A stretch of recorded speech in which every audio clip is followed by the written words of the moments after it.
जय श्री कृष्णा। मैं संध्या शर्मा बांके बिहारी जी के चरणों में भक्तों के चरित्रों का वर्णन कर रही हूँ। आज की कथा है श्री अलर्क जी। महाराज अलर्क जी महाराज ऋतुध्वज और महारानी मदालसा के 4 पुत्रों में सबसे छोटे थे। सबसे बड़े 3 पुत्रों को तो विक्रांत सुबाहु और शत्रुमर्दन को महारानी मदालसा ने बचपन से ही ब्रह्म ज्ञान की शिक्षा दी, जिससे वे लोग ब्रह्म ज्ञानी होकर जीवन मुक्त हो गए। जब राजा ने कहा, तीनों पुत्र ब्रह्म ज्ञानी हो गए हैं, चौथे पुत्र अलर्क को ब्रह्म ज्ञान न दे करके क्षत्रियोचित कर्तव्य का ज्ञान दीजिए। तब महारानी मदालसा ने अलर्क को राजा के कर्तव्य बताते हुए कहा, हे तात, राज्य करते हुए अपने सूर्योदय को प्रसन्न रखना, साधु पुरुषों की रक्षा करते हुए यज्ञों द्वारा भगवान का यजन करना, संग्राम में दुष्ट शत्रुओं का संहार करते हुए भी गौ और ब्राह्मणों की रक्षा के लिए अपने प्राण निछावर कर देना। बेटा, राज्याभिषेक होने पर राजा को उचित है कि वह अपने धर्म के अनुकूल चलता हुआ आरंभ से ही प्रजा को प्रसन्न रखे। कटु वचन बोलना, कठोर दंड देना, धन का अपव्यय करना, मदिरा पीना, स्त्रियों में आसक्ति रखना, शिकार खेलने में व्यर्थ समय लगाना और जुआ खेलना, इन 7 व्यसनों का परित्याग कर देना चाहिए। अपनी गुप्त मंत्रणा के बाहर फूटने से उसके द्वारा लाभ उठाकर शत्रु आक्रमण कर देते हैं, अतः ऐसा न होने देकर शत्रुओं से अपनी रक्षा करें। राजा के 8 वर्गों, खेती की उन्नति, व्यापार की वृद्धि, दुर्ग निर्माण, सेतु निर्माण, जंगल से हाथी पकड़कर मंगवाना, खानों पर अधिकार प्राप्त करना, अधीन राजाओं से कर लेना और निर्जन प्रदेशों को आबाद करना, ये निश्चय ही नाश का कारण होता है। इसी प्रकार कई राजोचित उपदेश माता मदालसा ने अलर्क को दिए। उन्होंने कहा, दान, अध्ययन और यज्ञ, ये 3 क्षत्रिय के धर्म हैं। पृथ्वी की रक्षा और शस्त्र ग्रहण करके जीवन निर्वाह करना, यही उसकी जीविका है। गृहस्थ पुरुष प्रतिदिन पितरों के उद्देश्य से अन्न और जल के द्वारा श्राद्ध करे, अनेक या एक ब्राह्मण को भोजन कराए, अन्न में से अग्रासन निकालकर ब्राह्मण को दे। ब्रह्मचारी और सन्यासी जब भी भिक्षा मांगने आए, उन्हें भिक्षा अवश्य दे। आदर पूर्वक अतिथि का यथाशक्ति पूजन करें। गृहस्थ को सदा सदाचार का पालन करना चाहिए, तभी वह इस लोक और परलोक में कल्याणकारी होता है। धर्मानुसार धन का उपार्जन करे, यत्न पूर्वक यज्ञ में लगाए। जिस कर्म को करते हुए अपने मन में घृणा न हो और महापुरुषों के समक्ष प्रकट करने में कोई संकोच न हो, ऐसे कर्म निशंक होकर करना चाहिए। ऐसे आचरण वाले गृहस्थ पुरुष को धर्म, अर्थ और काम की प्राप्ति होती है, परलोक में भी उसका कल्याण होता है।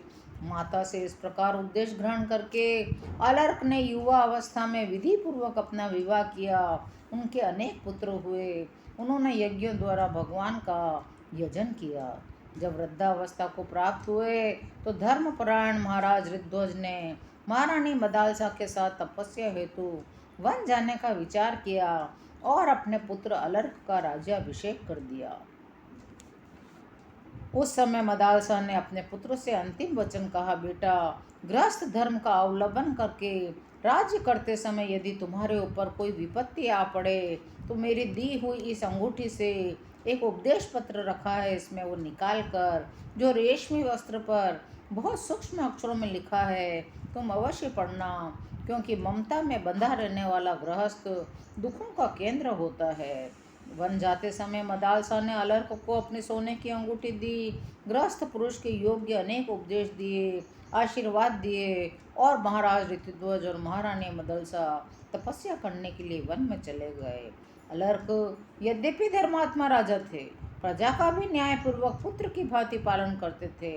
मन को प्रिय लगने वाले विषयों का भोग करते हुए भी उन्हें कभी भी उनकी ओर से वैराग्य नहीं हुआ। उनकी ओर से अतृप्ति बनी ही रही।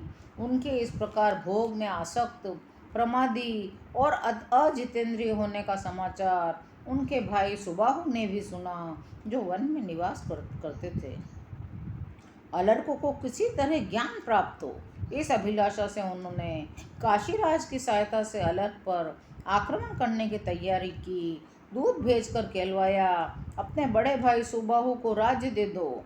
अलर्क ने उत्तर दिया, मेरे बड़े भाई मेरे ही पास आकर मुझसे प्रेम पूर्वक राज्य मांग लें, आक्रमण के भय से मैं थोड़ी भी भूमि न दूंगा। अलर्क का इस प्रकार का उत्तर सुनकर काशीराज ने अपनी समस्त सेना के साथ अलर्क के राज्य पर चढ़ाई कर दी। अलर्क के सीमावर्ती नरेशों को अधीन कर लिया। अलर्क के दुर्ग रक्षकों को भी अपने वशवर्ती बना लिया। शत्रु सेना से घिरे हुए अलर्क का सैन्य बल और कोष क्रमशः क्षीण होता जा रहा था। इससे उनका चित्त व्याकुल हो उठा, वेदना से व्यथित हो उठे। तब सहसा उन्हें माता की दी हुई उस अंगूठी का स्मरण हो आया। उस अंगूठी में से वह उपदेश पत्र निकाल कर पढ़ा। उसमें लिखा था, आसक्ति का सब प्रकार से त्याग करना चाहिए। यदि उसका त्याग न किया जा सके तो सत्पुरुषों का संग करना चाहिए, क्योंकि सत्पुरुषों का संग ही आसक्ति त्याग की सबसे बड़ी औषधि है। कामना को सर्वथा छोड़ देना चाहिए। यदि वह नहीं छोड़ी जा सके तो मुक्ति के प्रति इच्छा की कामना करनी चाहिए, क्योंकि मुमुक्षा ही उस कामना को मिटाने की दवा है। इस उपदेश को बार बार पढ़कर अलर्क ने सोचा, मनुष्यों का कल्याण कैसे होगा? मुक्ति की इच्छा जागृत करने पर। मुक्ति की इच्छा जागृत किससे होगी? सत्संग से। ऐसा निश्चय करके सत्संग के लिए वे महात्मा दत्तात्रेय जी की शरण में गए। उनके चरणों में प्रणाम करके राजा ने पूजन किया और कहा, ब्राह्मण, आप शरणार्थियों को शरण देने वाले हैं, मुझ पर कृपा कीजिए। मैं भोगों में अत्यंत आसक्त हूँ, दुख से आतुर हूँ, आप मेरा दुख दूर कर दीजिए। दत्तात्रेय जी बोले, राजन, मैं अभी तुम्हारा दुख दूर करता हूँ, सच सच बताओ तुम्हें किस लिए दुख हुआ है? अलर्क बोले, भगवान, इस शरीर के बड़े भाई यदि राज्य लेने की इच्छा रखते हैं तो यह शरीर तो 5 भूतों का समुदाय मात्र है। गुण की ही गुणों में प्रवृत्ति हो रही है, अतः मेरा उसमें क्या है? शरीर में रहकर भी वे और मैं दोनों ही शरीर से भिन्न हैं। यह हाथ आदि कोई भी अंग जिसका नहीं है, मांस हड्डियों नाड़ियों के विभाग से भी जिसका कोई संपर्क नहीं है, उस पुरुष का इस राज्य, हाथी घोड़े रथ और कोष आदि से किंचित भी क्या संबंध है? न तो मेरा कोई शत्रु है, न मुझे दुख या सुख होता है, न नगर से और कोष से ही मेरा संबंध है। यह हाथी घोड़े आदि की सेना न सुबाहु की है, न दूसरे किसी की, न ही मेरी है। कलसी घट और कमंडलों में एक ही आकाश है, तो भी पात्र भेद से अनेक अनेक दिखाई देते हैं। उसी प्रकार सुबाहु, काशीराज और मैं भिन्न भिन्न शरीरों में रहकर भी एक ही हैं। पुरुष की बुद्धि जिस जिस वस्तु में आसक्त होती है, वहाँ वहाँ से वह दुख ही ला कर देती है। मैं तो प्रकृति से परे हूँ, अतः न दुखी हूँ न सुखी। अलर्क की बात सुनकर दत्तात्रेय जी ने कहा, नरश्रेष्ठ, वास्तव में ऐसी ही बात है। तुमने जो कुछ कहा ठीक है। ममता ही दुख का और ममता का अभाव ही सुख का कारण है। मेरे प्रश्न करने मात्र से तुम्हें यह उत्तम ज्ञान प्राप्त हो गया, जिसने ममता की प्रतीति को सेमर की रुई की भांति उड़ा दिया। इसके बाद अत्रि नंदन भगवान दत्तात्रेय ने अलर्क को योगचर्या, योग के विघ्न, उनसे बचने के उपाय, 7 धारणा, 8 ऐश्वर्य, योगी की मुक्ति, प्रणव की महिमा, योग साधना में आने वाले अरिष्ट तथा उनसे सावधानी आदि विविध विषयों का उपदेश दिया। तब राजा अलर्क ने दत्तात्रेय जी के चरणों में प्रणाम करके उनसे कहा, ब्राह्मण, सौभाग्यवश आपके संग से मुझे ज्ञान प्राप्त हुआ है। सौभाग्य से ही आपने मुझ पर कृपा की है। मेरे भाई सुबाहु और काशीराज दोनों ही मेरे उपकारी हैं, जिनके कारण मुझे आपके समीप आने का सौभाग्य प्राप्त हुआ। आपके प्रसाद रूपी अग्नि से मेरा अज्ञान और पाप जल गया। अब मैं ऐसा यत्न करूँगा कि फिर कभी इस प्रकार के दुख का भागी न बनूं। राजा अलर प्रणाम करके उस स्थान पर आए जहाँ काशीराज और सुबाहु बैठे थे। अलक ने हंसते हुए कहा, राज्य की इच्छा रखने वाले काशीराज, अब आप इस राज्य को भोगें। आपकी इच्छा हो तो भाई सुबाहु को दे दें। काशीराज ने कहा, अलर्क, तुम क्षत्रिय धर्म के ज्ञाता हो, बिना युद्ध किए राज्य क्यों छोड़ रहे हो?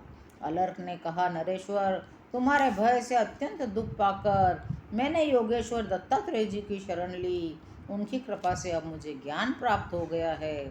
समस्त इंद्रियों को जीत कर, सब ओर से आसक्ति हटाकर मन को ब्रह्म में लगाना, मन को जीतना ही सबसे बड़ी विजय है। मैं तुम्हारा शत्रु नहीं, तुम भी मेरे शत्रु नहीं, ये सुबाहु भी मेरे शत्रु नहीं। मैंने इन सब बातों को अच्छी तरह जान लिया है।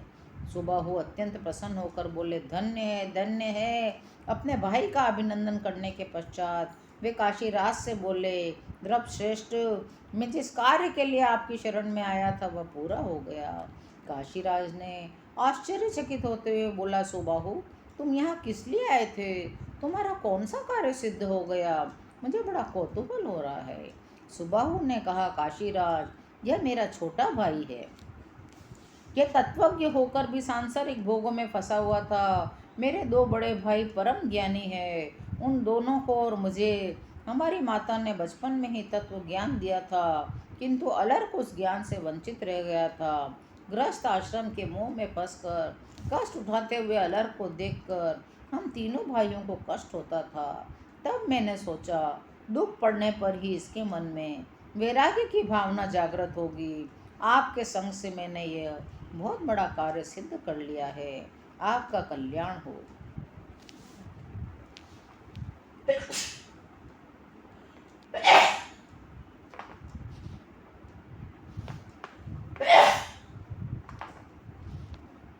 काशी नरेश से यूं कहकर परम बुद्धिमान सुबाहु चले गए। काशीराज ने अलर्क का सत्कार किया, अपने नगर की राह ली। अलर्क ने अपने ज्येष्ठ पुत्र का राज्याभिषेक कर दिया।